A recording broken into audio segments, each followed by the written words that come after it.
kalau kita lagi kecanduan misalnya sesuatu ya, misalnya contoh kayak game ataupun rokok ataupun film porno misalnya ya, atau pornografi, itu semuanya sama ketika kita berkomunikasi dengan orang kayak gini. Yang adalah denial, yang adalah kemudian dia justru marah dan tidak akan nyelesain problematika dengan itu. Dengan apa yang dia candu itu. Contoh ya, antum melihat ada orang yang mulai kecanduan misalnya Mobile Legend atau game misalnya, atau kecanduan Korea, K-pop pasti naunya banyak tuh. Betul. Antum ngomongin tuh, antum yang dihabisin. Tentu sering. Gitu kan ya. Nah, siapa dia mau digambar pakai duit Siwon katanya gitu. Nah,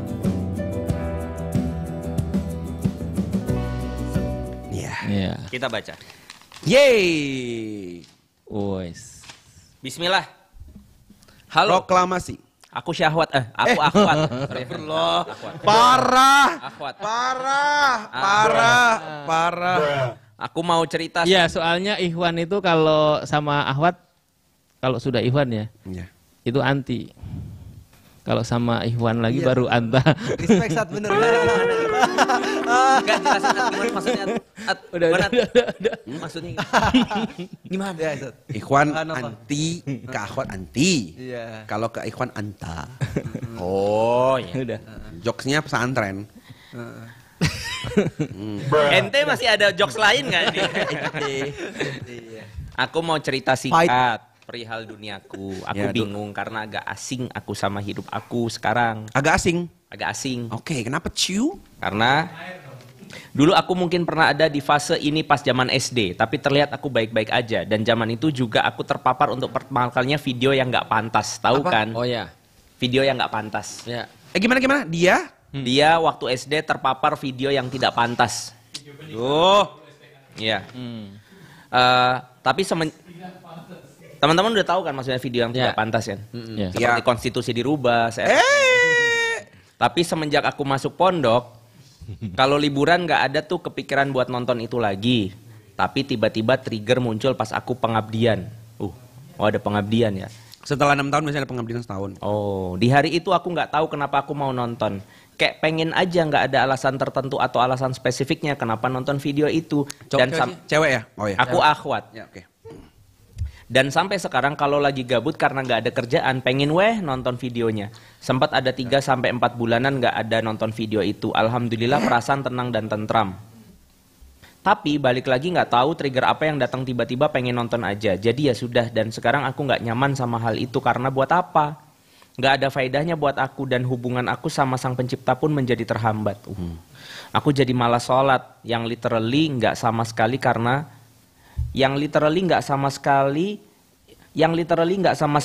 karena kayak buat apa kalau lagi nggak suci setelah nonton video itu, dan lagi aku ngerasa terpaksa dan tertekan kalau sholat. Jadi rasanya nggak nyaman dan tenang karena takut ortu marah kalau nggak sholat, alhasil bohong kalau udah sholat. Nggak ngerti aku. Jadi kan nonton terus dia ngerasa bersalah. Ngapain sih gue sholat kotor gue gitu. Terus aku penuh bohong dosa. akhirnya ke orang tua. Akhirnya nggak sholat jadi bohong. Oh, dia nggak sholat. Akhirnya dibohong kayak gitu dia nggak sholat. Betul. Enggak lagi men. Aku pengen balik lagi ke masa-masa aku rajin sholat dan merasa nyaman dengan tenang saat melakukan ibadah tersebut. Malu sebenarnya sama kehidupan yang aku jalanin sekarang karena berbanding terbalik sama apa yang pernah aku jalani selama aku di pondok dulu. Tapi perasaan itu yang aku anehin, kenapa aku bisa ngerasain perasaan itu. Belajar bahasa Indonesia ini memang.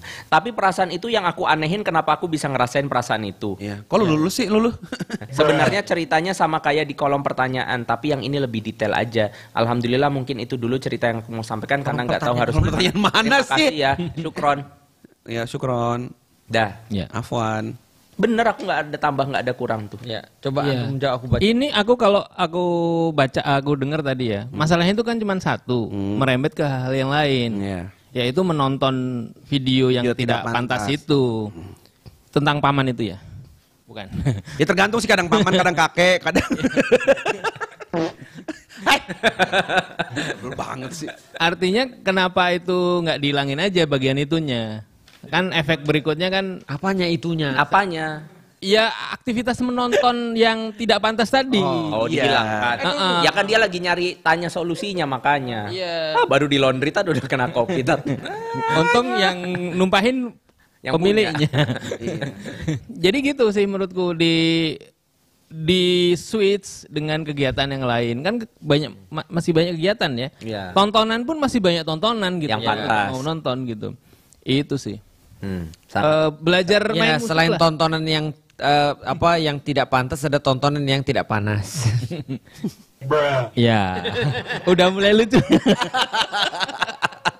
Ya. Ya, gantilah nonton Penguin tuh, Iya. dingin. Tapi gimana menyiasatinya? Karena pada banyak kasus itu adiksi juga Ya, adiksi. gitu. Jelasin dong. Diam aja pada. Gimana? Iya. Aku pengen sedikit cerita sih. Iya. Tentang Zade. Fight de. Oh. Tadi fight. Iya. Oh, ini kamu ngomong ini, adik yang sendernya ini. Enggak apa namanya? Aku Tapi aku baru tahu loh cewek nonton gituan juga. Banyak sekarang. Oh. kalau Oh, Ustaz tahu?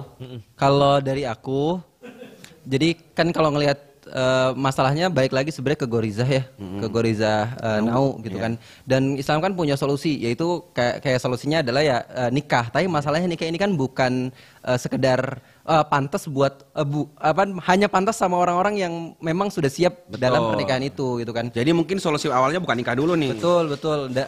Jadi kadang-kadang kita banyak menemukan fenomena di mana orang tuh nikah gara-gara dia tuh nggak bisa nahan syahwatnya sih. Iya. Padahal ketika kita ngelihat ada orang yang nggak bisa nahan syahwatnya, terus kemudian dia nikah, apakah itu lantas membuat dia berhenti dari dari melakukan perbuatan-perbuatan kayak gitu? Tidak. Enggak kan? Kalau misalnya nikah itu mampu membuat dia berhenti dari perbuatan seperti itu, kayaknya nggak bakal ada orang yang selingkuh deh. Kayaknya Ya nggak bakal maksudnya ada orang- gini, dia nahan syahwat untuk itu aja nggak bisa, terus dia mau nikah. Betul. Gitu. Makanya- gimana dia mau nahan yang lain, orang Makanya- banyak ujian yang lain. Betul banget. Makanya sebenarnya langkah pertama untuk bisa kan kita dapat masalah nih, ayo Iya. fokus ke solusi. Solusinya apa? Nikah. Nah maka nikah itu nggak dimulai dengan perbuatan-perbuatan kayak gitu. Aku coba untuk kasih 3 tahapan ya, 3 tahapan. 3 tahapan. 3 tahapan kira-kira level di mana kita tuh pantas buat nikah. Level pertama 0 sampai 6 tahun kan panut kita kan harus contoh ke Nabi kan. Nabi Ya. itu nikah umur 25 tahun. Ya. Nah 0 sampai 6 beliau tuh udah mandiri. Nah pertanyaannya, lu jangan sampai jadi bayi berjenggot tapi udah nikah. Oh, dia bayi berjilbab sih. Bayi berjilbab, tapi udah nikah dan lu belum selesai sama kemandirian lu. Mandiri. Berarti Ya, mandiri. Terus dari 7 sampai 12 dia tuh udah berdikari, dia udah bisa ngehidupin dirinya sendiri. Dia Tadi bedanya apa? Nabi Muhammad kalau mandiri kan ya dia Mandi sendiri. cukup. Tapi kalau misalnya berdikari dia udah ikut sama sosial gitu. Oh, oke. Ya kan Nabi Muhammad di umur 11 tahun dia udah ikut perang Fijar, udah ikut sosial gitu. Oke. Terus kemudian dia udah Berarti satu belajar selesai dengan diri bisnis. sendiri, yang kedua masuk sosial. Masuk sosial. Oke. Yang ketiga di umur 12 berapa? Ya segitulah. Sampai 25 Ya. itu Nabi Muhammad jadi Al-Amin. Nah, Oh. tandanya ya lu harus bisa jadi problem solving buat diri lu, orang-orang terdekat lu dan masyarakat lu. Oh, bukan Baru hanya dari situ Rasulullah- menyatu tapi juga menjadi Betul. penyelesaian masalah. Baru dari situ Rasulullah baru membuat rumah tangga lu sakinah mawaddah Ya, ya, warahmah. ya, Karena ya itu nggak akan nyelesain apapun gitu. Ingat nafsu kalau kata Ustadz Felix itu selalu nuntut lebih, selalu merasa kurang. Benarkah? Jadi Oh ya benar. Iya dong. Kan Ya, mengkonfirmasi. Iya, jadi ya kalau lu pengen nikah, kalau lu pengen nyalurin syahwat lu dengan jalan yang benar, nggak begitu caranya bro. Bro bukan bro, sis. Sis. Nggak begitu caranya sis. Ya, jadi mulai dihilangkan dulu ya. Pertama ini jadi berkait pornografi itu berkaitannya dengan otak. Ya. Jadi aku kan dari kemarin kan mau bikin materi ya untuk bagaimana caranya orang tuh bisa detoksifikasi dari pornografi. Jadi aku tuh melihat banyak sekali film-film bukan ini. Jadi aku nih? melihat banyak sekali tayangan-tayangan yang membahas tentang pornografi dan cara untuk keluar daripada Nah, pornografi. baik. Nah, yang paling berkaitan itu dengan otak karena ini berkaitan dengan kecanduan dan efek kecanduan itu sama sebenarnya. Jadi ada yang namanya gini, plastisitas otak.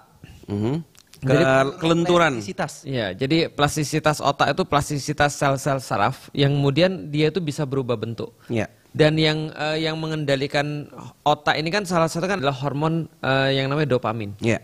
Dopamin ini bisa muncul dengan banyak cara. Ya. Salah satunya adalah dengan nonton film-film tadi. Ya. Itu banyak sekali Yang lebih hormon yang muncul. lain yang bagus apa misalnya olahraga, Olahraga keluar akan hormon dopamin juga. dipuji.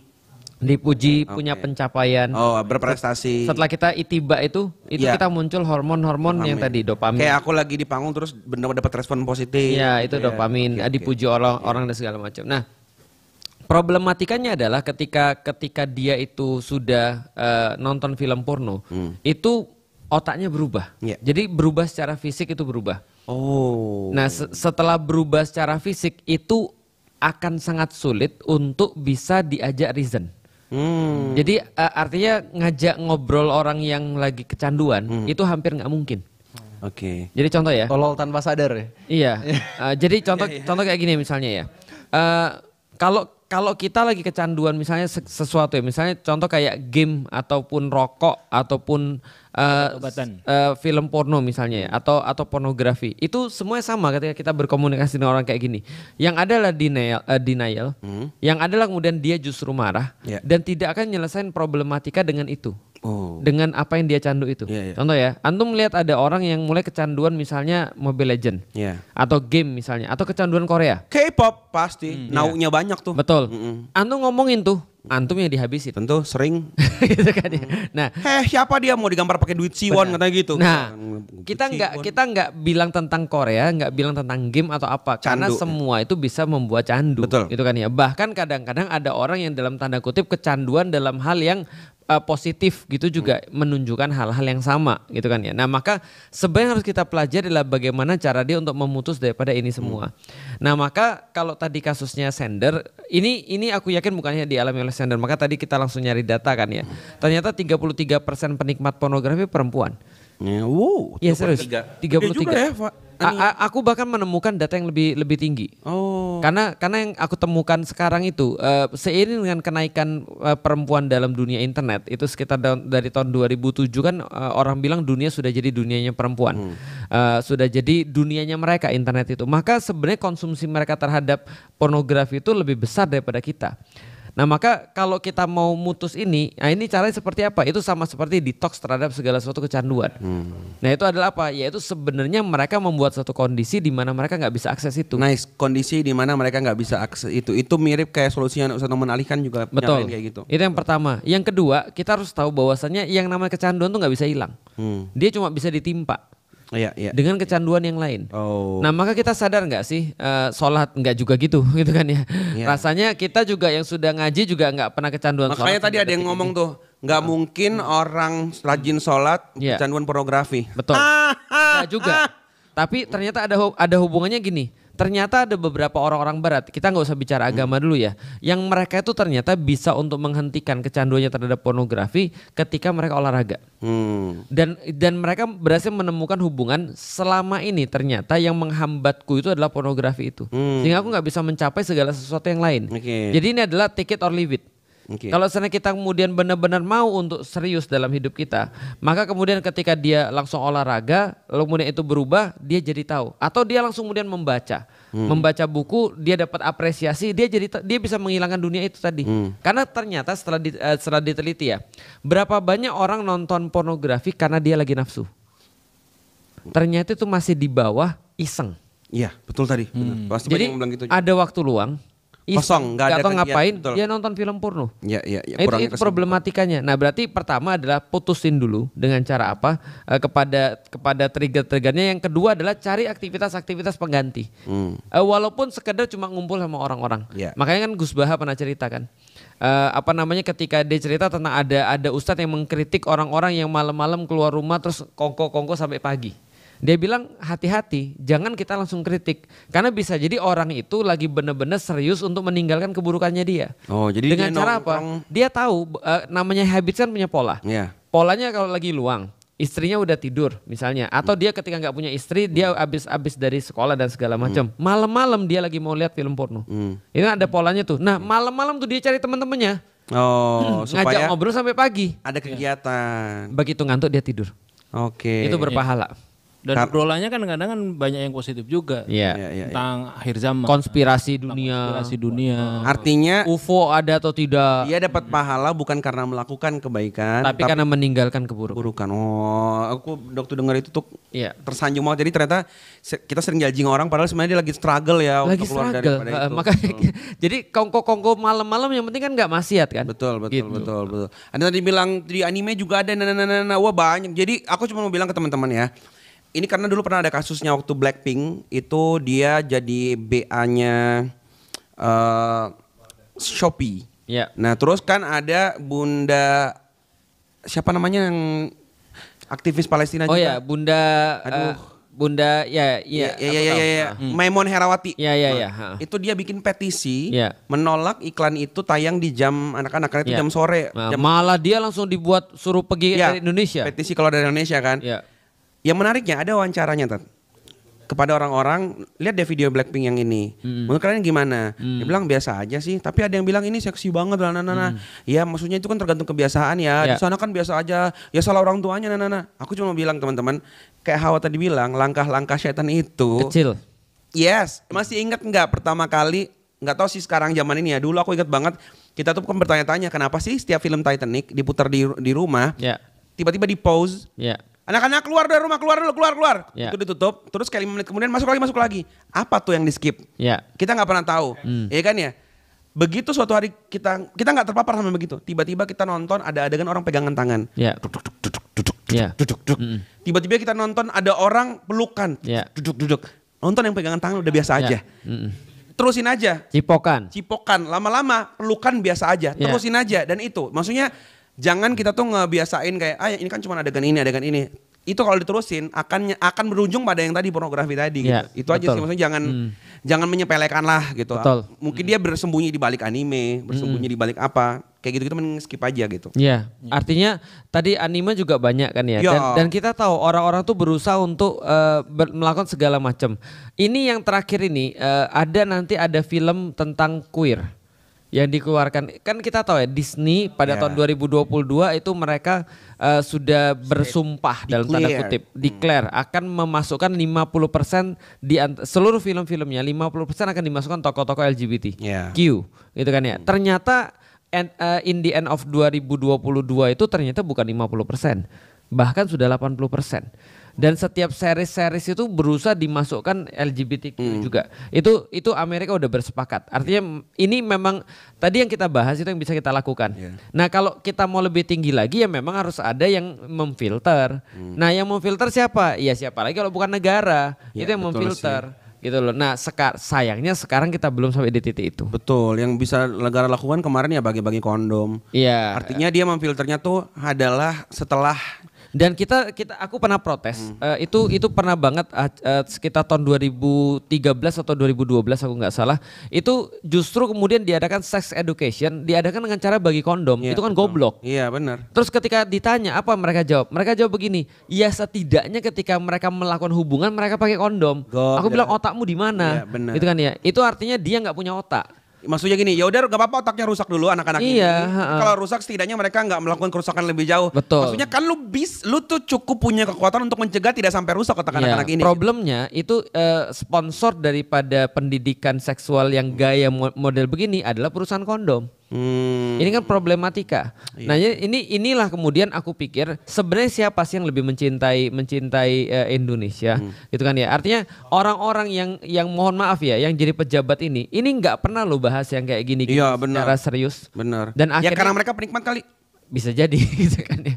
Bisa jadi. Makanya ada yang ketahuan tuh pas rapat. Nah makanya kalau mau bahas tentang serius tentang hal ini benar-benar yang dilakukan juga harus memang ekstrim, gitu kan ya. Misal ya di Cina itu jangankan pornografi, karakter game dan segala sesuatu yang nggak mendidik itu diblok. Padahal mereka dan mampu kan? Dan mampu. Gitu maksudnya. Padahal mereka kan nggak beragama. Mereka nggak ngerti tentang iman dan takwa. Lah kita bahas iman takwa kemana-mana. Ada menteri agama dan segala macam. Tapi kita bahkan nggak ngerti bagian mana yang bisa merusak anak-anak, bagian mana yang nggak merusak anak-anak gitu. Iya. Gitu. Sulit lah kalau ditanya. Itu bener tuh. Wong saya suka kok. Ya susah lah kalau. Oh 2014 ya. Oke. Iya. Aku tuh pernah bertanya-tanya kan, sebenarnya kalau sebenarnya nafsu tuh bentuknya kayak apa sih kan gitu. Gila itu gak akan.